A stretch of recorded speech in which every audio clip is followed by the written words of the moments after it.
And we're off.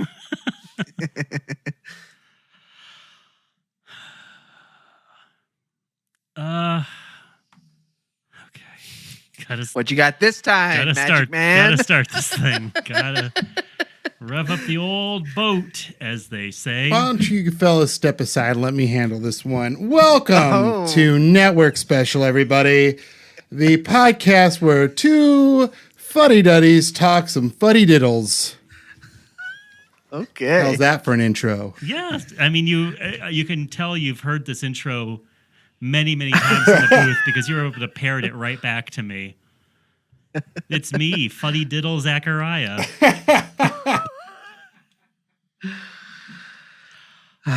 All right, let's see here. Okay, I'm going to start this up. We're still recording, right? Yeah. Yep. Nathan, you know me. I love movies. I eat a big bowl of movies for breakfast. And then I go to work, dream about movies. And then I come home and I make love to my movie wife. Yeah, she's hot. Hey, thank you. And I love... She's a real popcorn trophy wife. Yeah, no, that's great. One thing I really love about the movies is the awards, but I don't like those fuddy-duddy and fiddle-diddle awards, the Oscars. Those snooty tooties, those Rudy booties. I like my awards cool, Daddy-O. That's why I want to watch the MTV Movie Awards. Would you describe these as the Oscars, but with jeans? I would, and so would Chaz Palminteri. Okay, good. And he did say that on the 1995 MTV Movie Awards, shown on Saturday, June 10th, 1995. And we watched all 2 glorious hours of it for this episode of Network Special, the only podcast you need if you want to hear about the glory years of appointment-based television when you used to have... I got too much spit in my mouth because I am just drooling over the thought of these luscious awards. Chomping at the bit. Oh, babies. My teethies can't talk fast enough. It's the only podcast you need if you want to hear about the golden age of appointment-based television when you used to have to watch what was on, when it was on. But now, thanks to the magic of the internet, we can watch these shows again and again. It is me, Lord Fuddy Duddy of the awards himself, Zachariah, here with my Fuddy Diddle, who? Nathan. And my farty warty Udi Bombardi producer in the booth, who? Jeremy Demmer. Nathan, I can't tell if you're loving this intro or if you're just abiding it. I'm just wondering, are people going to hear the first section of this to understand all the references you're making right now? Am I making reference to something? Some before on-air or off-air banter. I mean, I'm making, I guess, reference to nonsense talk. I don't know how much more that's going to make you love or hate that intro. You know what? It's like I always say, you got to start somewhere, and that's how I started. Somewhere indeed. Yeah, and if you think I'm going to edit anything out, that's Jeremy. That is true. I know your work ethic by now. I do not trim the fat. No. That steak has plenty of that yummy gristle. Your jaw is going to be strong as an ox, a golden ox, by the time you're done with this podcast. So yummy gristle. You love gristle. You love a little gristle and fat on those steaks. There's nothing I want more than a steak that is pure gristle. Oh, man. Do you ever get those, like, suspiciously cheap steaks at your local, like, you know, the supermarket that you go to for very, very dried out spices? And maybe you get boxed items there and they're safe, like Pop-Tarts or whatever. And then you go to the meat section, you're like, You flip a coin to see if you're feeling lucky. I do see those cheap steaks, but I don't think there's any suspicion around them. They are cheap for a reason. Oh, you're not just suspicious. I'm not wondering. You're flat out accusing them, and you know that they're guilty. Okay. Yeah. Let's see. The year 1995, I definitely watched this awards ceremony, and rewatching it for this episode, I was reminded, oh yeah, this one is not amazingly interesting. I mean, not it's interesting as a time capsule, and it has some interesting stuff going on. But man, award shows are always award shows. A lot of dryness and just bad bits. Even if you're MTV and you're at the height of your coolness. I think gone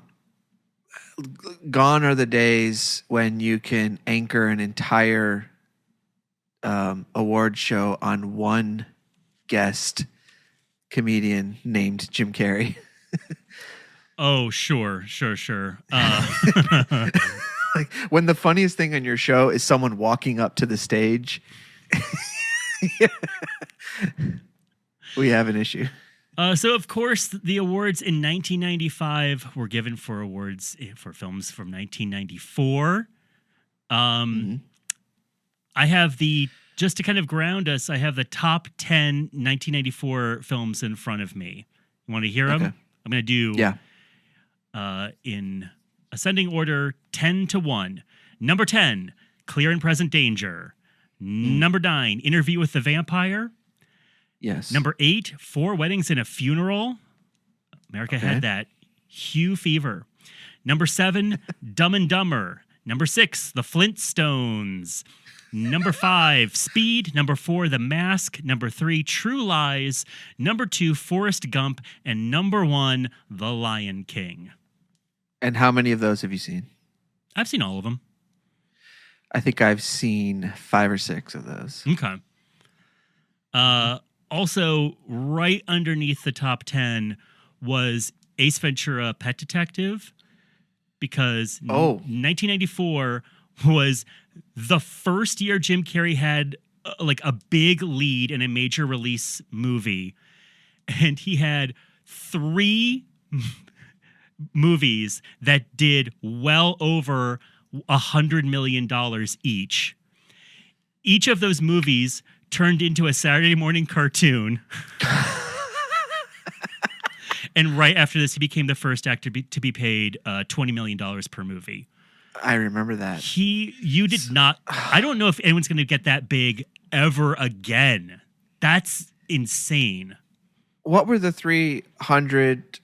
Okay, so there's Dumb and Dumber. That was 100 million. Dumb and Dumber made almost 250 million. Okay, what were the other 2? Ace Ventura, which made a little over 100 million. I thought Ace Ventura didn't do great in the theater. It did pretty for a movie starring a third banana player on In Living Color about a pet detective who talked out his butt. It did way better than anyone thought. I think it was also like it came out in January or February or something, like a month where movies just get dumped.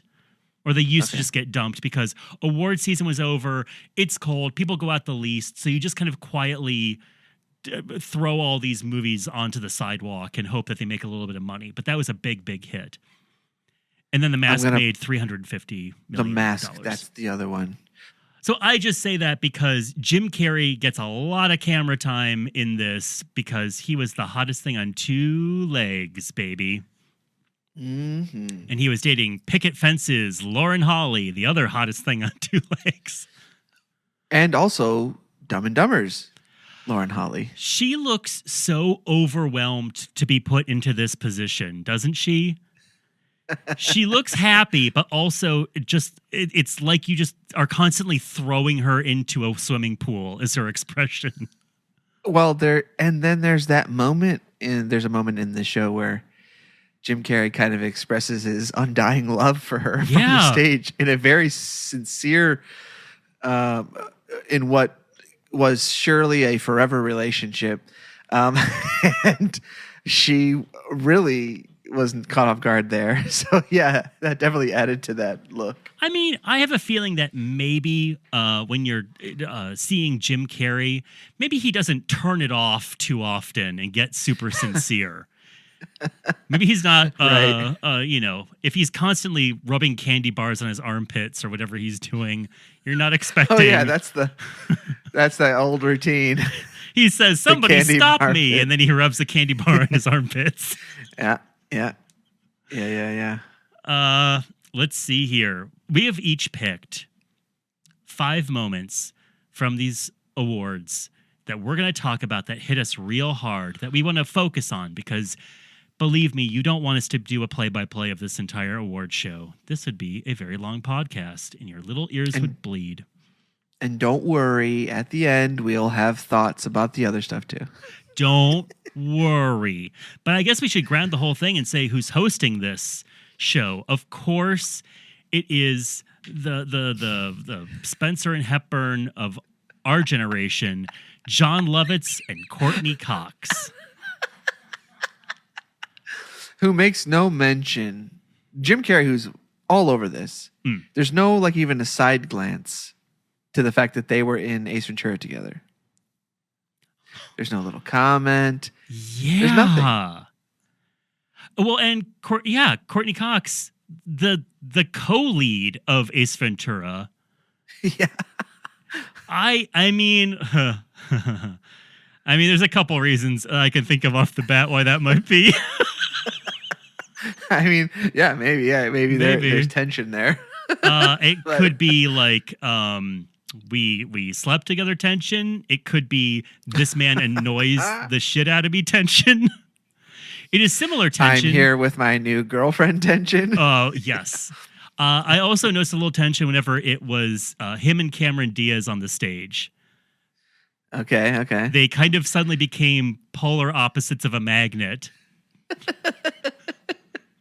So you think that this guy has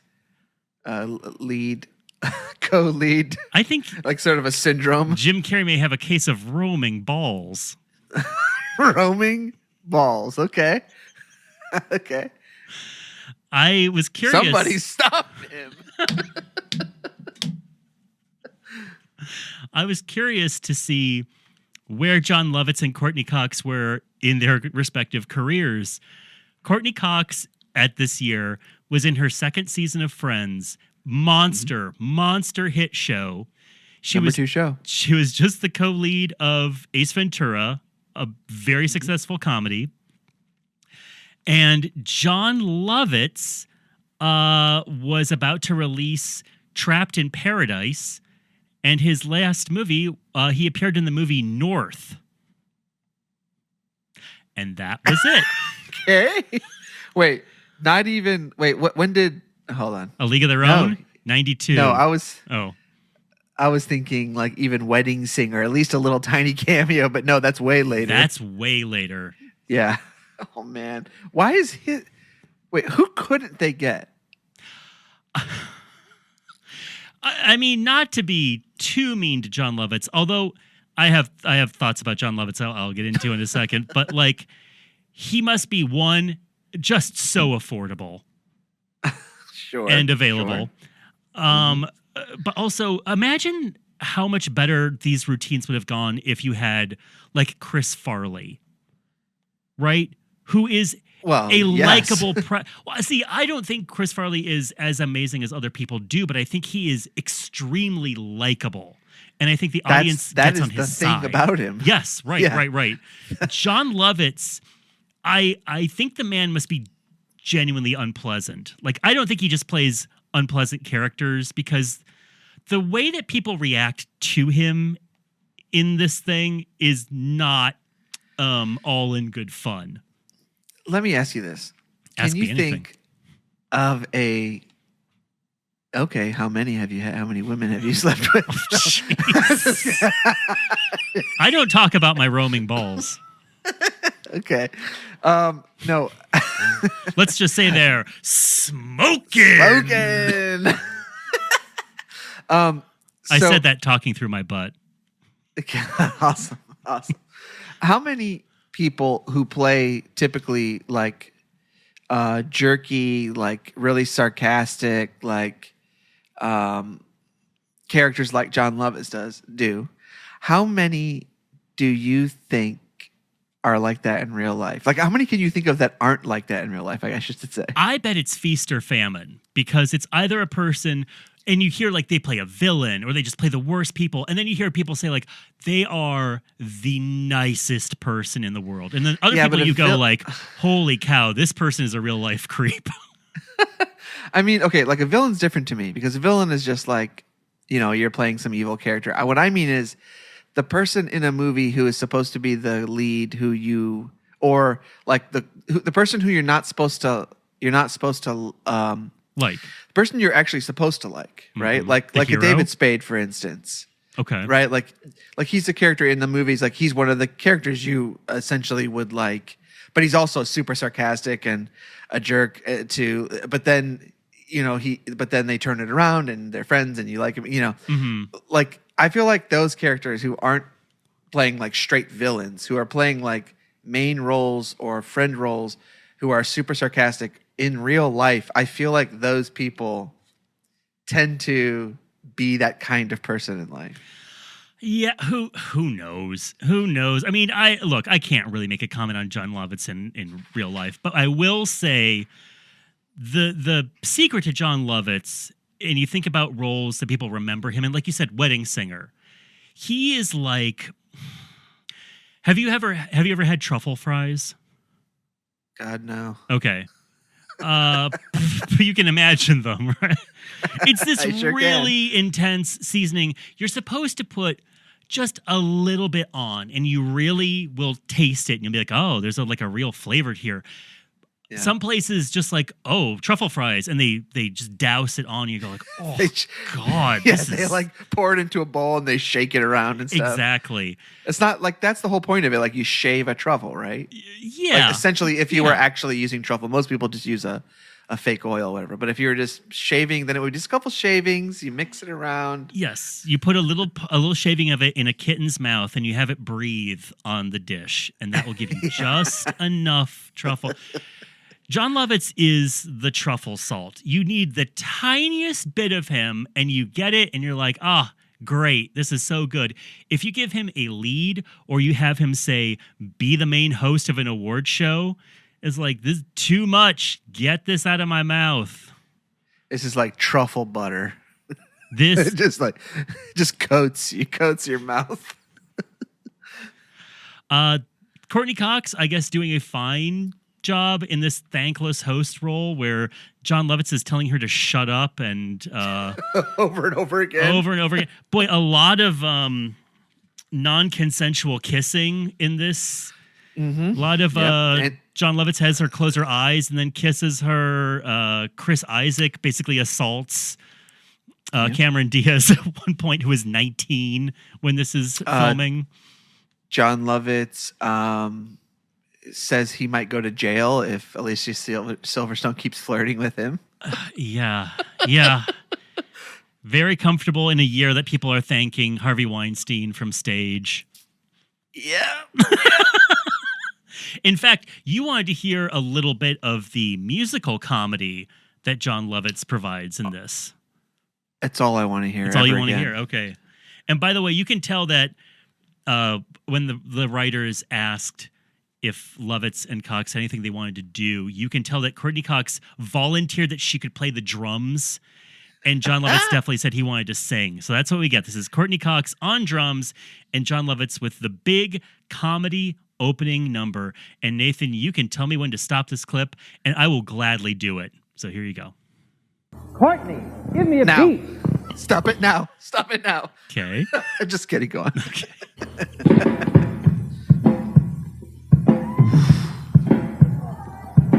When I wake up in the morn, picking from my teeth and corn, thinking about that meal I had the night before. I know I need to lose weight, but healthy food I really hate. My, oh my, give me some pie with whipped cream. You gotta be young, you gotta be fit, you gotta have hair on your head. You gotta be cool, you gotta be hot, you gotta make them wanna take you to bed. You gotta make them laugh, you gotta make them cry, you gotta make the bad guy die. All I know is I ain't giving All right, please. You don't want to hear Courtney Cox non-sing her singing part? No.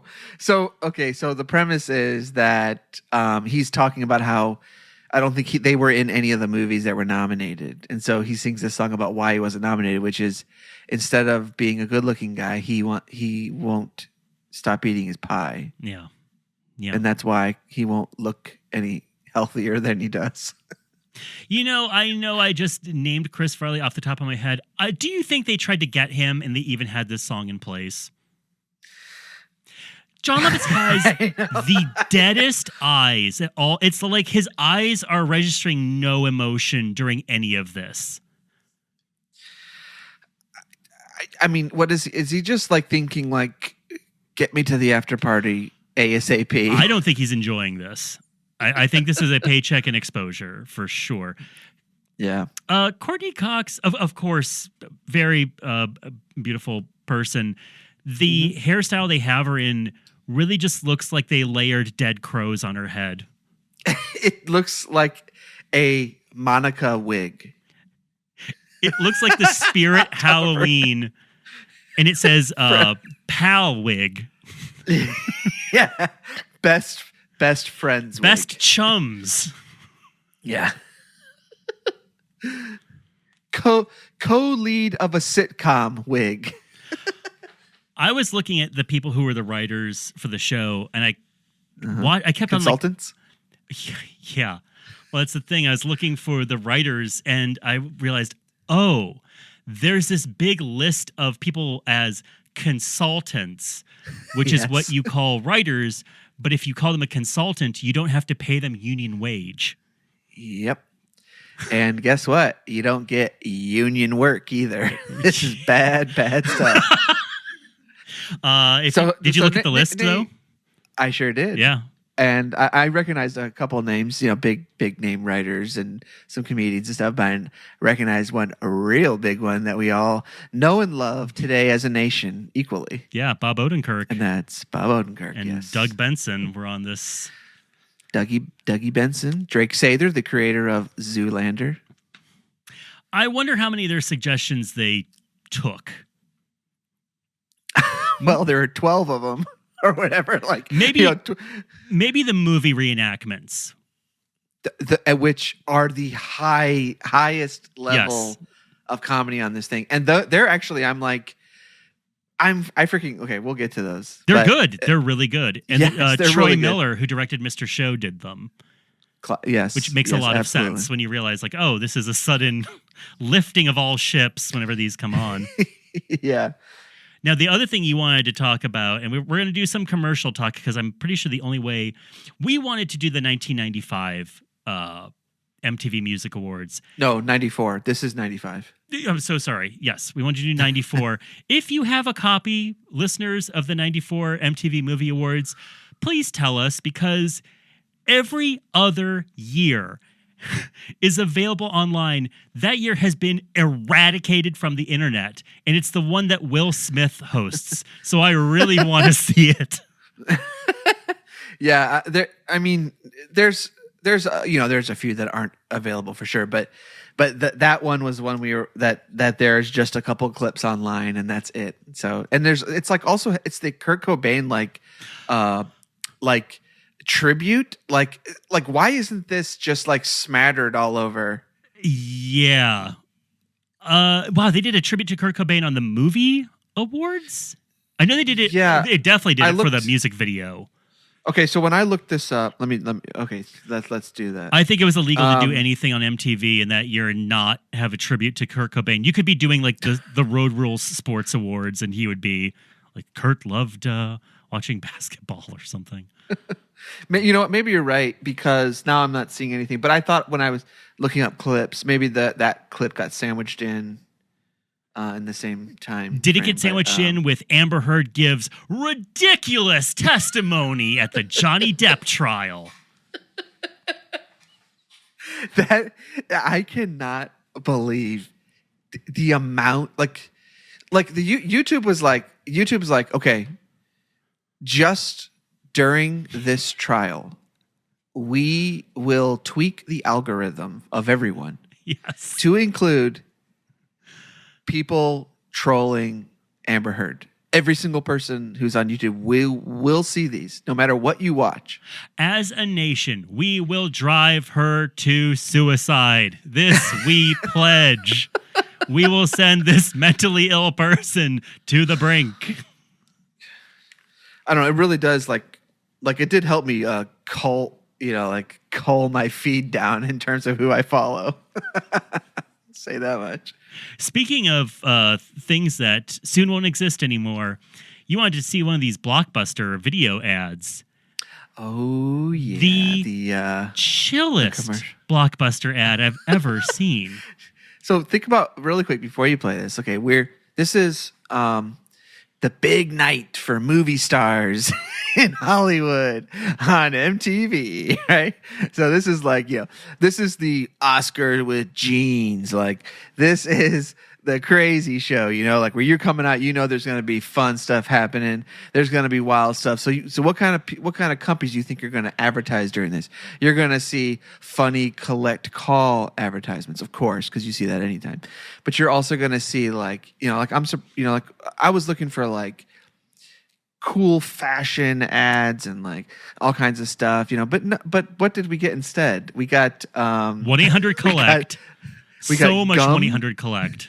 We got a medical gum that's a brand of no gum sugar. I've never heard. It's called Xenodine or something. I was like, is this from another country that this was taped in? What was this gum? It's like how they sell dog biscuits to clean your dog's teeth. This is gum to clean your human teeth. Right, but it's marketed like a weird medical device. Yeah, like a diaper, like an adult diaper. It's a mouth diaper. Yeah. And then you get the Blockbuster commercial, right? And so throughout the show, there's Blockbuster commercials. But the first one they play is this one right here, which my suspicion is someone mixed up the tapes at the VH1 MTV Center. And this was supposed to go on VH1, but instead it played during this. When you get together for a Blockbuster night, there's never a line to get in. There's no cover charge. There's no reservation required. We're watching people in a high-rise apartment, a black and a white couple in the comfiest clothes possible. They're basically wearing button-up Snuggies and they're getting the popcorn ready. The kitchen never closes. With over 9,000 Blockbuster videos to choose from, we'd like to suggest that when it comes to a great night with friends, there's no place like home. There's no place like home. Make it a Blockbuster night. Describing the store like it's a grandmother's Afghan. It is.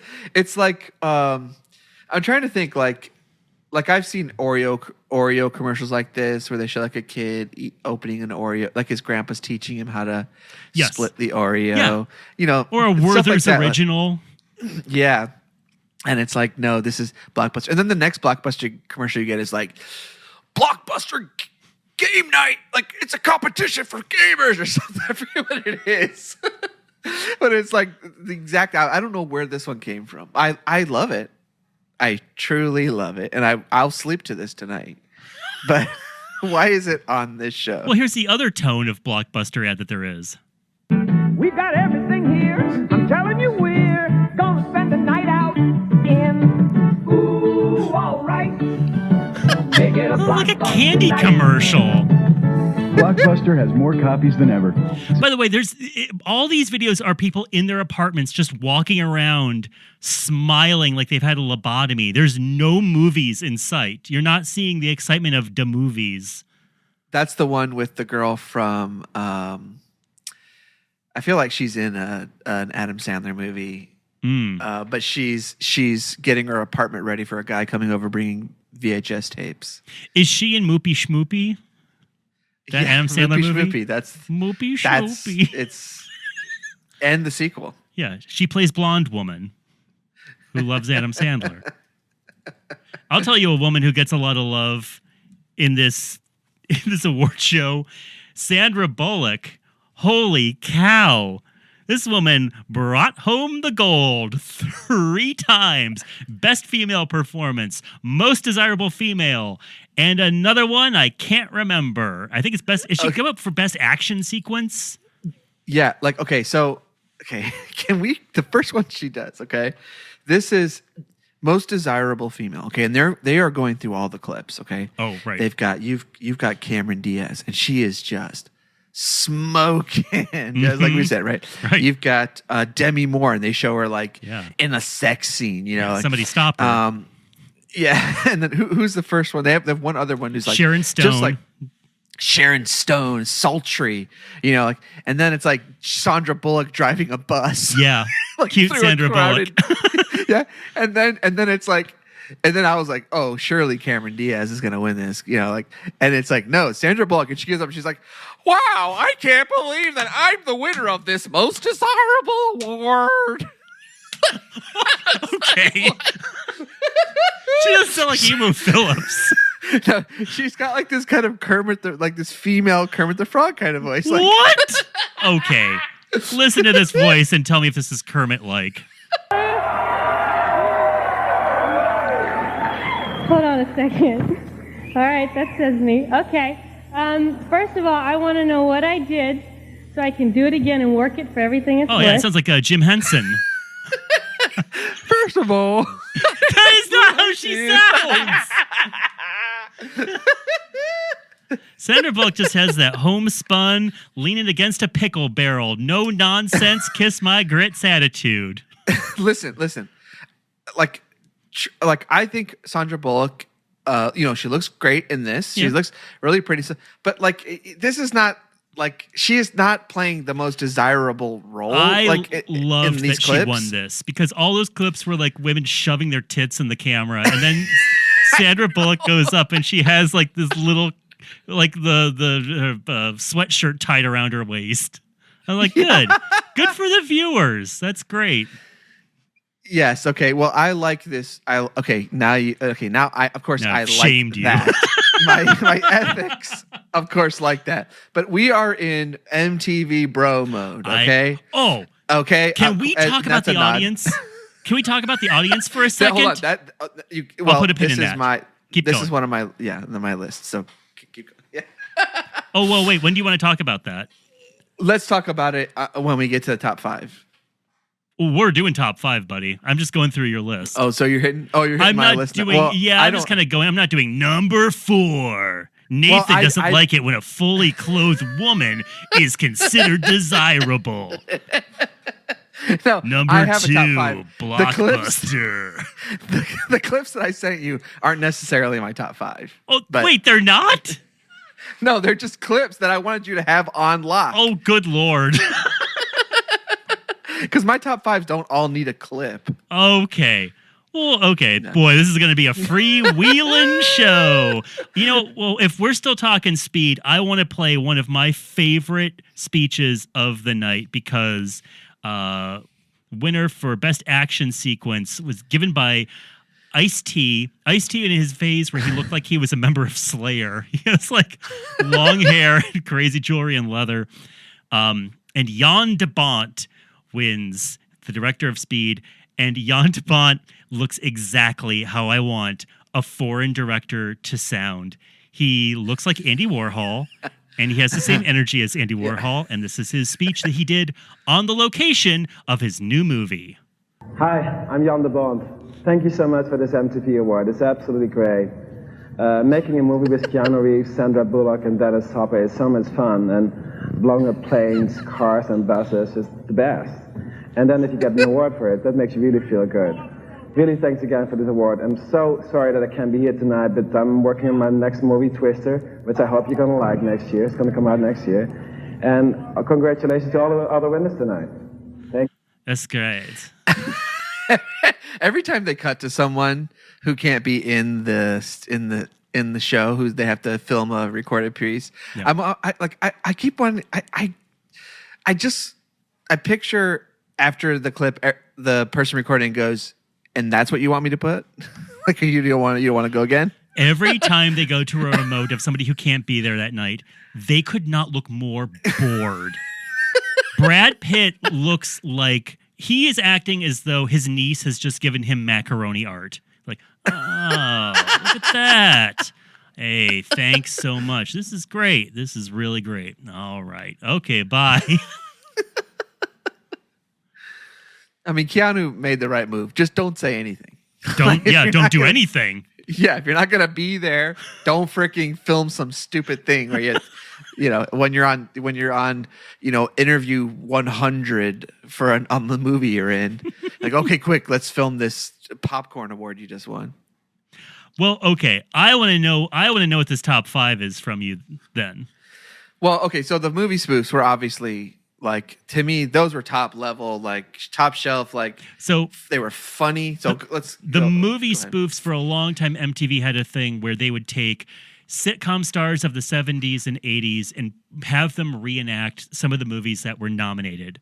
So you had the Partridge Family doing Speed. You had Welcome Back, Kotter doing Pulp Fiction.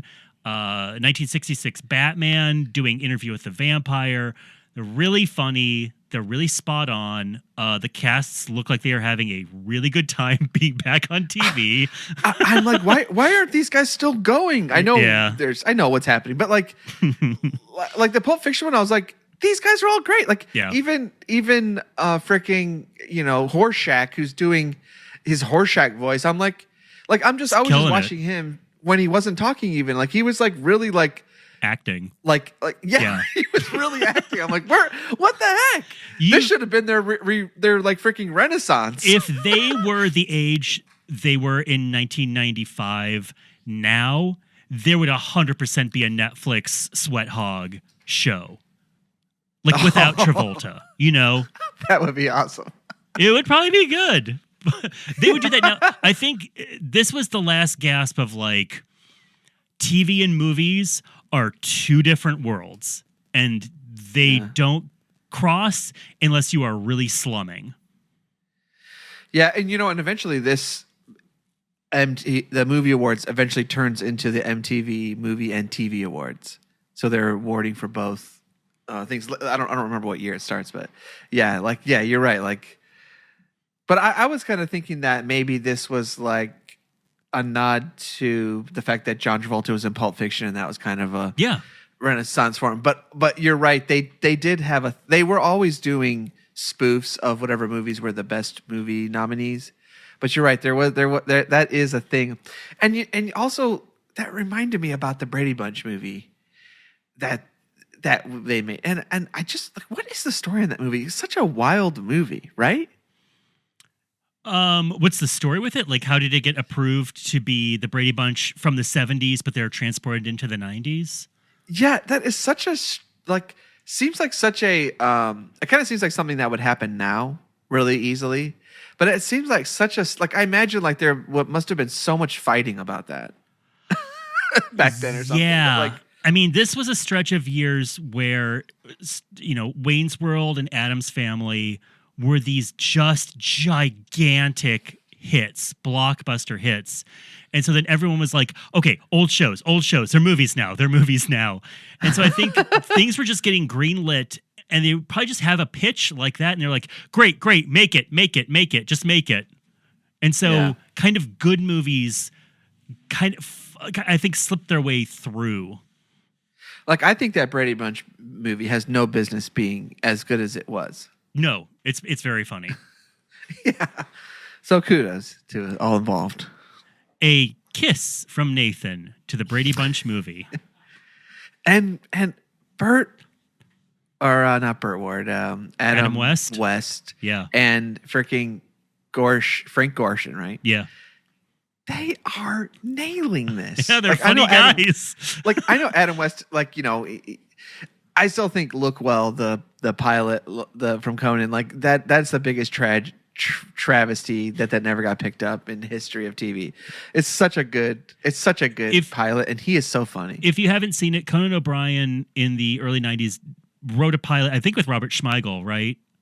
Yeah. Called Look Well. That's a parody of cop shows, and Adam West, who played Batman in 66 Batman, plays the cop who was just this clueless, terrible police or detective. No, He's an actor. He's an actor. That's right. Who was famous in like 70s detective shows, right. And he gets an honorary badge from the LA Police Department because of it. And because of that, he thinks he can actually sit in on cases. And they made, in between teaching acting classes. And they made one episode of it. It's very funny. It's on YouTube. So go look up Look Well and watch it if you haven't. It's great.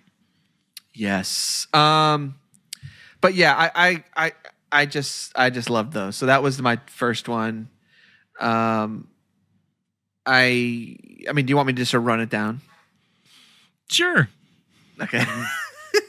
we like to do a lot of planning beforehand. I did ask for a list of like, oh, what do you want me to pull? Foolishly thinking that was also going to be your list of things you wanted to talk about on your top 5 list. Well, I also like the surprise of I'm sure all of our listeners feel like they're at a delightful party. Yeah, they're just they're in on this spontaneous conversation. It's like when we're really at a party, right? And we're just like holding court, and the whole party comes over to our corner, and we're just zinging and zagging and giving our top 5 lists. We're passing around the Sabra hummus. It's great. So number 2, Jim Carrey. I always enjoy him. He's always great on these shows, especially the MTV ones. There's that famous one where he dressed up as that hippie and did a whole thing. Like, he's always doing something interesting in these. And in this, he's just being funny, being the guy who he is, and he's nailing it. I think. I found him insufferable, but I'm glad that. I knew you would. I think he's probably just impossible to deal with at this point in his life, and I think it reads in his interactions. I mean, I'm not saying that he's spinning gold here. I'm not saying his bits are bad. His bits are fine.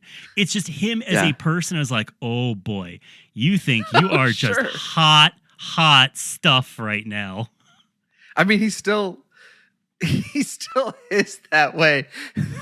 But there's this funny where he's like, no, I mean, he's still this, like, I imagine it's still that way, that if you are around him, and when you watch that thing where he's on the Comedians with Cars with Jim Carrey and stuff, like, and he's like on interviews now and he's like talking philosophy and stuff, like, well, now he's like a guy who, like, he went to a philosophy class and now you're never going to hear the end of it.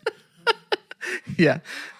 But there's this really funny exchange between him and Norm Macdonald on Norm Macdonald's show where he's talking about that movie Man in the Moon. And is that what it's called? Yeah. and he says something like, remember when you visited the set, Norm? And Norm's like, yeah. He's like, I didn't visit the set. I was in the movie. Wow, that is truly telling. And it was such a funny moment, but like, yeah, like that, I get it. Like, but I'm despite, that, I still enjoy him. He's like one of my favorite Conan interviews ever is with him. Like, I like that. I like the bits, even though I know what you're saying. Well, speaking of guys who have a hard time turning it off, should we hear a little bit of the speech from our slice of cocaine, Quentin Tarantino? Oh my gosh. Which speech is this? Good point. This is the speech where he is introducing the Lifetime Achievement Award to, as he puts it, Jackie Chan. This is in my list. This is the best. No one, there's not a person in the world who says it the way he does. Well, if you're an insufferable snob, you do. I went online and I looked up like how to pronounce Jackie Chan's name. Yeah. And even the Chinese like versions of it, there's no Chan. Like it's and then the voiceover guy comes in. It's almost like he's correcting him because he says it so hard. He's like, Jackie Chan, you idiot. So let's hear this. Yeah, let's see when the nation just fell in love with this guy. Walking out like Frankenstein, very funny. I like that bit. I'm here to give Jackie Chan a Lifetime Achievement Award. And I almost feel like I deserve a Lifetime Achievement Award for being asked to do that, all right? Because it's one of the achievements of my lifetime to honor one of my heroes of all time. To see a Jackie Chan movie, basically more than any other performer since possibly Buster Keaton, and maybe after that, maybe a little bit of Fred Astaire. When you watch a Jackie Chan movie, you want to be Jackie Chan. You want to run through glass the way only he can. You want to fight 25 guys, lose all the way up until the last moment, and then take them all on the way only he can. To jump through glass, to jump off buildings, to be drugged behind buses, and then handle it all. All right? He's one of the best filmmakers that the world's ever known. He is one of the greatest physical comedians since sound came into films. And basically, if I could be, and I don't want to ever be any actor, but if I could be any actor, I would have the life that Jackie Chan has. Always looks like there's something in the room right that smells with of him. What makes this guy so rockin'. All right. And they show a bunch of very, very good Jackie Chan clips. The first time he says it, you're like, oh, he's nervous. Or like, he like stumbles or something. Yeah. And then the second time, you're like, oh, no. Oh, no. That is in my top list for sure. Do you think that he heard it an alternate way once and assumed that all the Americans were getting it wrong? No, I think what it is because I've done this before too, not with Jackie Chan's name, but like where you learn how to pronounce a vowel in a certain language. Sure. And then you apply it across the board. Right. And I think he probably saw an A somewhere in someone's name, a Chinese name, and then when the person pronounced it, he did the ah sound instead of A or an or whatever. Yeah. The guy's name isn't so Jockey Chan. Jockey Chan. He's like, oh, all A's. All A's are like that. Except Jackie, because that's the American version of his name or whatever, But even his real name is like Chang Long or something. It's not even, but the A, even when you look at all the A's, when I heard on YouTube, people saying, everyone's saying Chan. Like it's clear, like this guy chose this name to say a certain way. Yeah, it's uncomfortable. You're right. It is Jackie Chan. Why didn't he go Jockey Chan? But I guess he's like, oh, Jackie is American, but Chan. No, that's see, that'd be too much. Yeah, that'd be too much. It's not like every letter over there. It's just like certain letters. Okay. All right. It's like that, okay. It was an uncomfortable moment, almost as uncomfortable as something that's on my list. We were about to meet our newest queen of the silver screen. Of course, Cindy Crawford was going to go from House of Style to become the #1 actress in America in her movie with William Baldwin, Fair Game, the next year. And so they paired them up to give an award, and they had them work out their Abbott and Costello comedy chops. Now, tragically, the very first part of this back and forth is in one of the only places where whoever recorded this on VCR cut out one of the commercials. But I think you can get what the bit might be. And then you can hear them extend the bit just a little too far.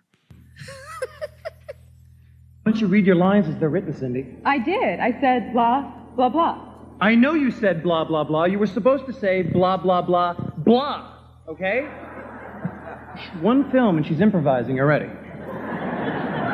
Sorry. And now the nominees for Best On-Screen.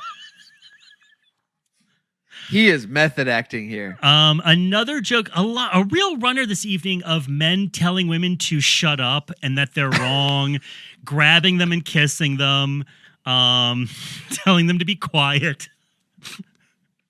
Would have loved to be in that writer's room. Oh boy. You talked about the audience before. That is on my list. Yeah, let's dissect that audience. So there's the audience, like the people who got tickets or whatever, and then like there's celebrities and whatever. But then there's a pit in the front where someone kind of alludes to them saying like you were paid for this. So obviously they paid people to come in here in this middle, and they're supposed to be the rowdy, like, they're the ones who get up to the stage when the songs are playing, whatever. But it's a real mixed bag. I don't think they were. I think that's a joke that Jim Carrey makes whenever they're cheering, that you're paid to do that. Well, I know you're saying that, but I'm saying, like, I think that's a group of people who might have gotten, I think those are a little stipend or something. I think those are contest winners. Okay. All right. So they got free tickets. That's like getting paid. Yeah, That's like getting a living wage these days. Because it's a smaller theater. It's, I guess, at the Warner Brothers theater in California.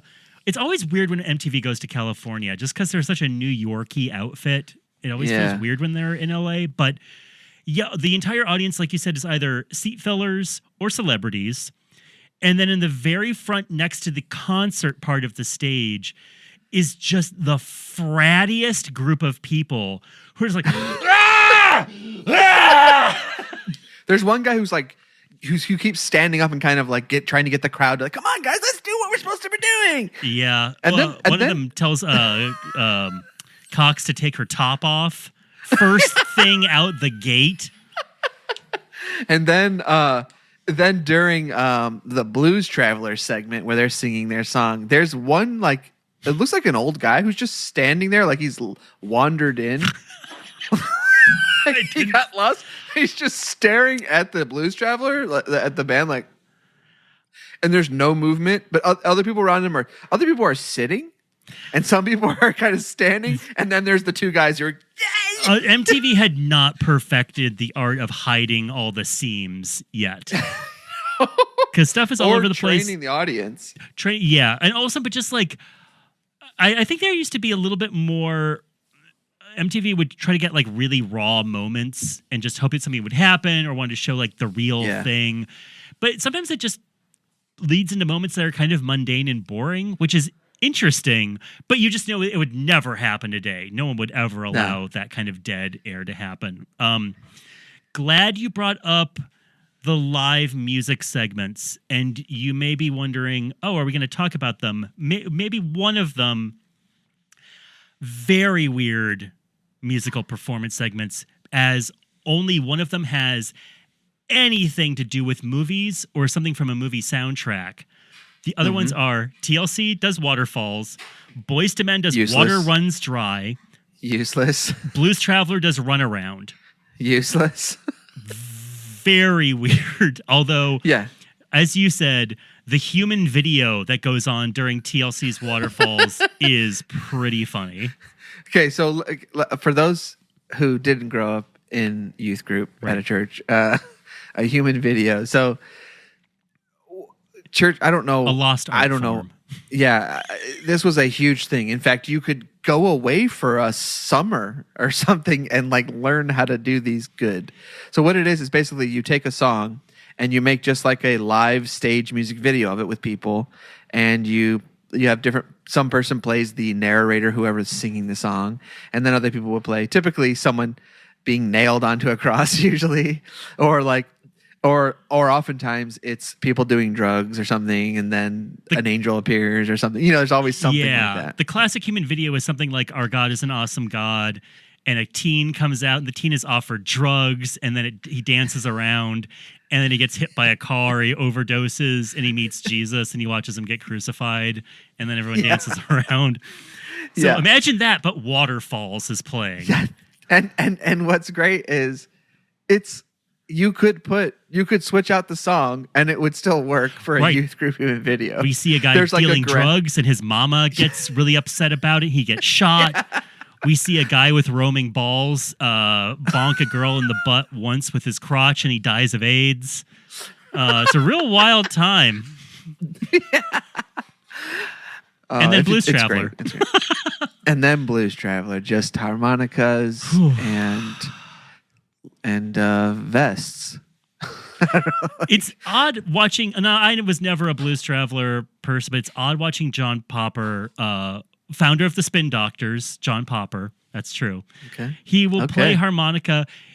Are you kind of just a good harmonica player if you just play it really fast? Like a lot of notes? I was like, this is like how I play harmonica. he's just the only thing he's doing is he's just getting the right key. Yeah, like he's in the right key. Like, but I just you can buy, which is not that impressive when you think about the fact that you can buy a harmonica in a key. It's not like a piano. Well, maybe that says something about how bad I am. I can't even stay in the key that it's tuned to. Now, I would like to talk about the one thing I really remember from this award show, and it was the only thing that I taped off the TV when I was 15, was the Ramones come on and they do a medley of every song that has been nominated. And I was 15. I didn't have like anyone older in my life to be like my passport to cool stuff. I had to go to the library and read about stuff in Rolling Stone or in like a local magazine and then hope that the library had one of the good albums in their CD section. So I remember watching this performance of the Ramones. I had never heard of the Ramones, but suddenly there was these 4 older guys on stage. And I remember thinking, wow, this seems really real. And I also bet that they could beat all these other bands up. Tonight we're gonna do a couple of songs from the movies. Listening to them on the red carpet, it's like, how do you not love these dopes? They're like, oh, we got me, Cindy Crawford. Yeah, we saw Cindy Crawford. She was over there. Madonna, the Ramones. In 2.5 minutes, using 3 chords. And that can mean only one thing. Ladies and gentlemen, the Ramones. I want to listen to this up till they get to the Warren G song, because I think it sounds really good.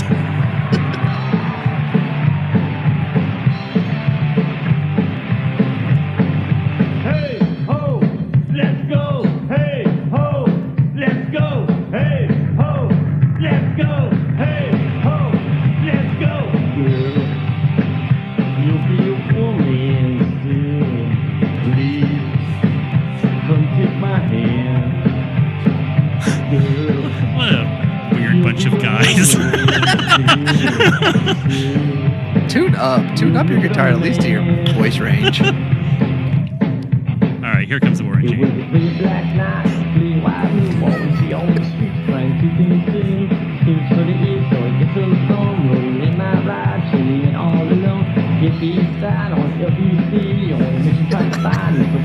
Warren G.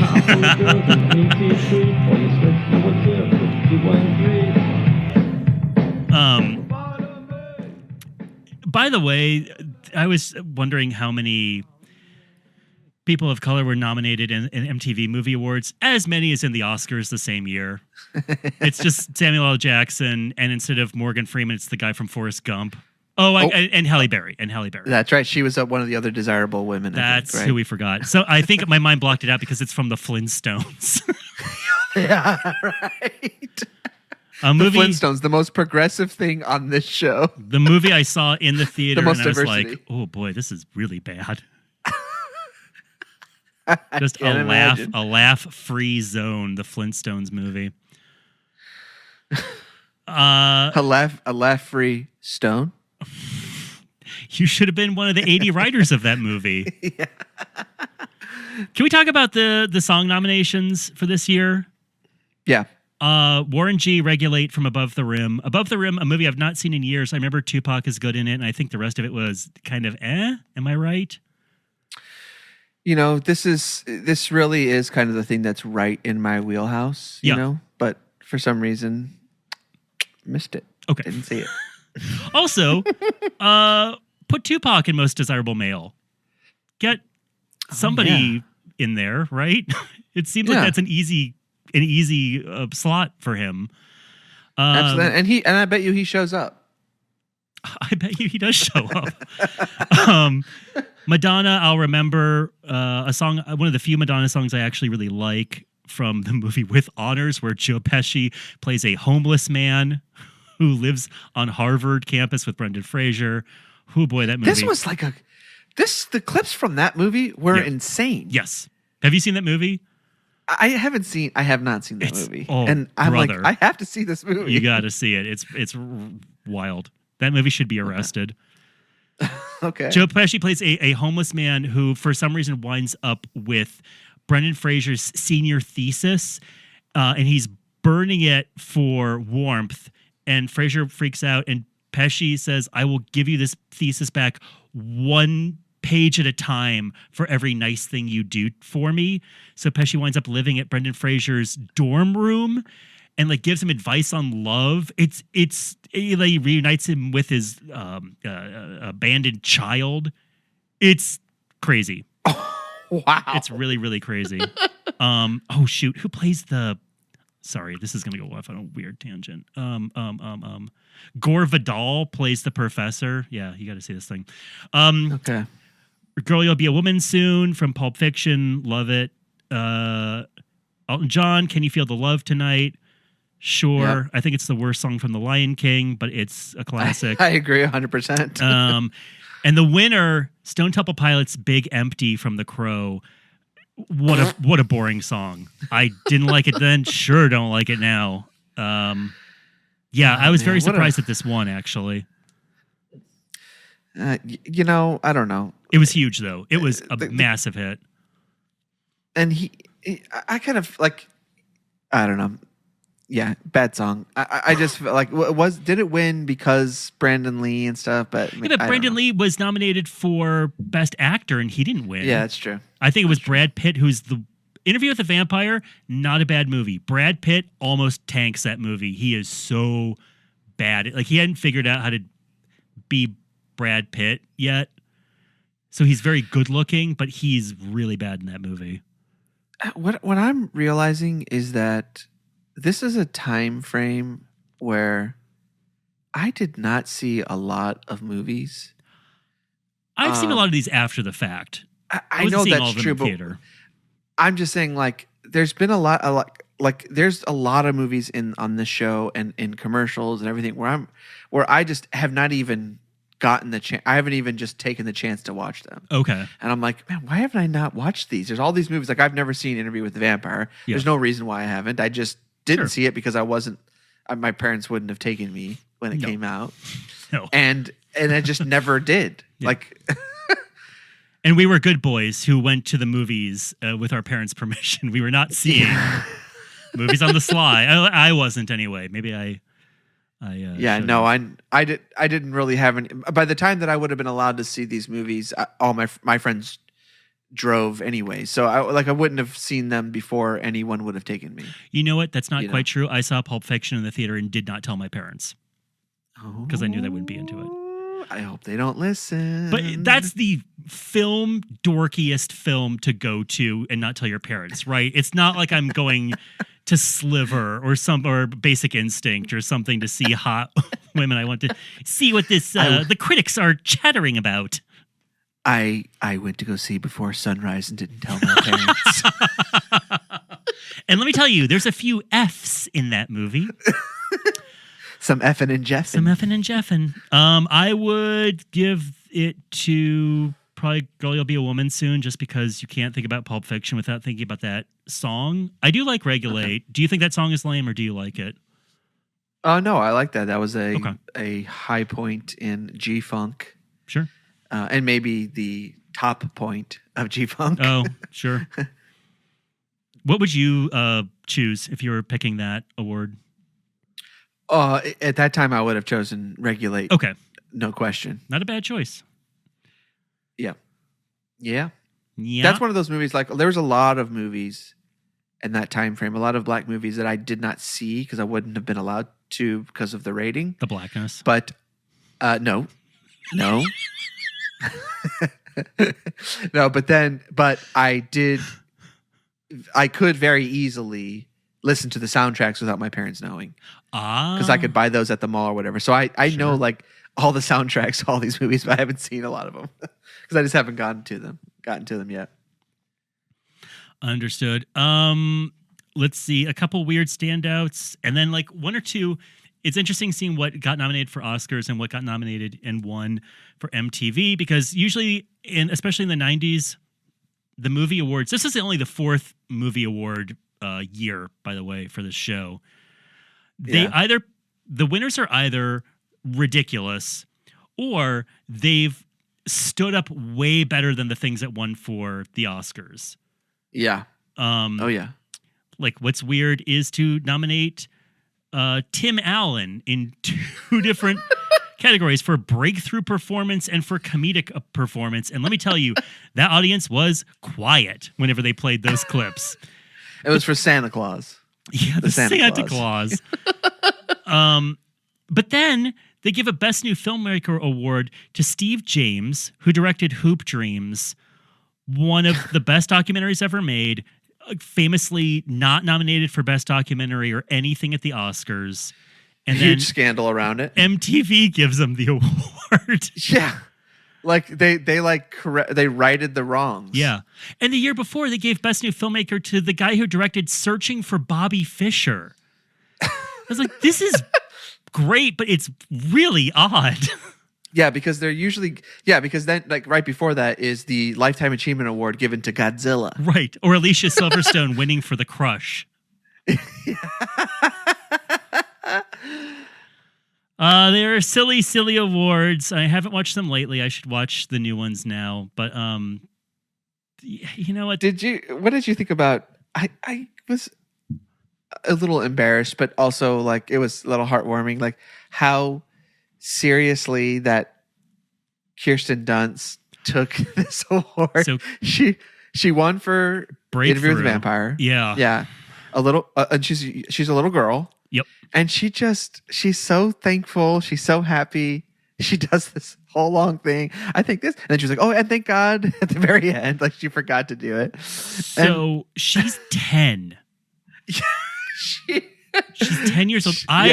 I loved her speech. I thought it was very cute, but at the same time, anytime a child wins an award and then has to go up and give a speech, I get incredibly stressed out for them because sometimes it looks like they are going to have a breakdown. And it's a lot of pressure to put on a 10-year-old. Let me ask you this. This is changing gears. Do you think that there has ever been, since this song came out, has there ever been a MTV production that did not include the song More Human Than Humans somewhere in it? MTV got 10 solid years out of Rob Zombie. Rob Zombie could have quit after that song and become a billionaire with the amount of royalties he gets from MTV using it. Imagine all the sports arenas that play it, all the wrestlers that come out to it, all the video games it must be in. It's the Swingin' a Cat song. And we talked about this in one recent. I think it was the Video Awards, right? Oh yeah, because remember they play it and they get off beat, and it sounds like they're all falling down the stairs. Yeah. Did you notice?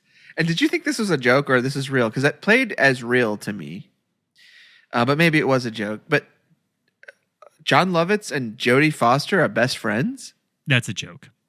Okay, that's a joke because it is set up very like it's not like he doesn't wink or anything. Like he does not. He just again he is not doing what he needs to do tonight to make this show. But he does not wink at all to this. He's just like, Jodie Foster. He says something like, we were hanging out. Maybe I should direct a movie. And he says, Jodie, if anyone can do it, you can. She's one of my best friends. Please welcome Jodie Foster. Yes, and that's it. There's no like, Well, Jodie Foster then says, I have met him once. Whenever she comes out, but John Lovitz, his whole running gag is like, I've slept with this woman 18 times, or that kind of a thing. Okay, but when he does that voice. Yeah. Well, that is his default voice. Well, okay. I told Jodie. He did not do that voice when he was talking about this. This was a very low key. I think this is another Kermit the Frog moment where you hear one thing. Can we talk about basically the last thing that I have on my list of anything? Sure, we can close. the Soloflex commercial. Of course, that is the proper way to end this podcast, is to talk about the Soloflex commercial, which I remember seeing on, it played on everything. It played on Nickelodeon. Yes. It played on every cable network. Yes. But I just want to say, does this music sound familiar to you at all? So play this. You did not tell me to queue up to the Soloflex commercial, so I am not quite sure where it is. I'm sorry. It's in my list of clips that I copied and pasted. Okay, I think I saw it. I mean, I will go into this saying, what does this song sound like? And I guess this song sounds like softcore pornography. No, well, I don't know. Maybe, but that's not this could be what your arm. This could be your chest. These could be your shoulders. Okay. This could be your thigh. This is a funky dance remix of the Unsolved Mysteries theme song. That's what it sounds like.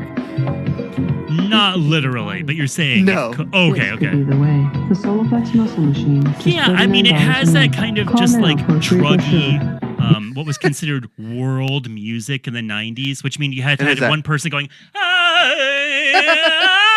yeah, it has a. Yeah, it has a mosquito.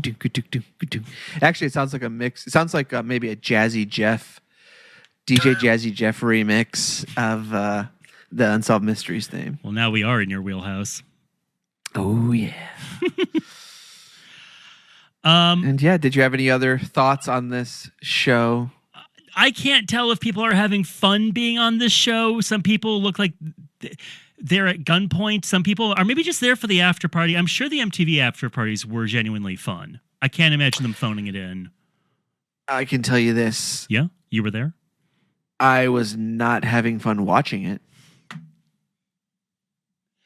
I was having some fun watching it simply because this has some peak 90s stuff in it. And if you were a kid who read Entertainment Weekly like it was the Quran, then it was very a trip down memory lane that things I have not thought about in a long time. Like, oh, right, the trailer to Under Siege 2. This played a lot. Like, as a sneak preview of Waterworld.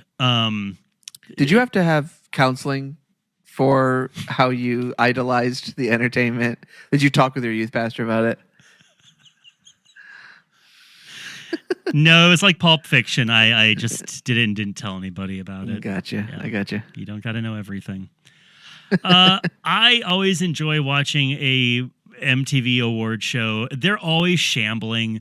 They're weird. They do not date well, but they are a very honest slice of what it was like to watch pop media in the 90s. It's such a cross section of stuff. It's the perfect example of appointment television. Like, yes, because you knew everyone was going to be watching from school, and you knew you could talk about it the next day. Yeah, and if you didn't see it, then you would be relegated to a different lunch table. So, very true. You didn't see George Clooney make a half-assed joke about his day job as being a seat filler, so he came up and gave an award. I forgot that he was on Ellen, the Ellen show. That's a joke. That is a joke? That's a joke. He was on ER. Okay. Because he goes out. Do you understand what I'm saying? Okay. That was a thing with MTV, is they would always give fake credits before a person came out. Okay, that's fine. Okay, that is fine. Oh, I feel like I'm getting scolded. Hold on a second. I like to laugh, but that is fine if you want to make those jokes, but these are not jokey enough to me. I agree with that. Like, they're not like when you say like, oh, he was on Ellen, like I was like, oh, like maybe he did do cameo bits on there because he's been a sitcom star. Like it did, like these aren't like it's not like they had like Pee Wee Herman come out and he was like the star of NYPD Blue or something. Right. It's like, no, these aren't like, and I don't mean they have to be hacky or something, but That's certainly, also they the kind of shouldn't joke sell it. where I'm not saying it was hysterical to begin with, but as time goes on and you start forgetting things out of that moment, they really don't age well because it just makes you go, wait, was he? Yeah, I was just like, oh yeah, he was like, I even pictured him being on there. Like, maybe he dated Ellen for like a short stint. That's why he comes on stage and he shakes his head and laughs and goes, haha, Ellen. So let you know it's a I am joke. such a rube. You buy anything that Jon Lovitz tells you. You know, I'll just tell you this much. You know, I can't watch. Like, I'm too intellectual. You know, like I need like a host who's going to stimulate my brain with the references he makes. Right. You know what I mean, babe? You want a... You know what I'm saying, babe? I know what you're saying, Cha-Cha. Or you want a Billy Crystal. Uh-oh, the crying game. That man has a hoo-hoo. Yeah, you know, like I either need intellectual stimulation or I need like I need jazz references. You know what I mean? Sure. Like I'm like, or like the Yankees. You know, like baseball references. You know, like baseball's like the thinking man's sport. You know? Oh, there's nothing more romantic and American than the simple game of baseball. Hey. Talking baseball. Yeah. Baseball. Yeah. Thank you, Terry Cashman. Yeah. See, I just, Lovitz, I need he more. was I need more. And Courtney, she was drumming. And here comes Clooney with the award. Talking wardies. Pretty good, huh? Dennis Miller. Dennis Miller and Billy Crystal. Dennis Miller, he was quipping. Oh boy, this is really drifted. I feel like I'm in the middle of the MTV Movie Awards. This is just a ship kind of cruising on with a little bit of wind. Okay, so if you liked this episode, big if. If you liked this episode, remember to like and subscribe on all of your favorite podcast places. You can go to networkspecialpodcast.com to find our podcast. And there you'll have links to all the stuff. Go to our YouTube, our TikTok. I've been sleeping on posting stuff a lot lately just because I've been living my life. And I'm happy to say that I'm now back to normal life and will be posting boring pictures again for all to see. So please join the list if you want to see those things. Well, you're really selling it. Thank you. Yeah. Please give us a review on iTunes. Give us a 5-star review. Not iTunes. Podcast. The podcast app. The Apple really borked us when they switched all the apps. Now I can't say iTunes anymore. Yeah, your classic speech that you have memorized and that you just rattle off at the end of every show is now thrown because of Apple. Thank you so much to Steve Jobs. Thanks a lot. Thanks a lot, Tim Cook. Really screwed us good on that one. But as we say at the end of every episode of Network Special, we're like the Joe Rogan Show, but with jeans. Bye. Bye.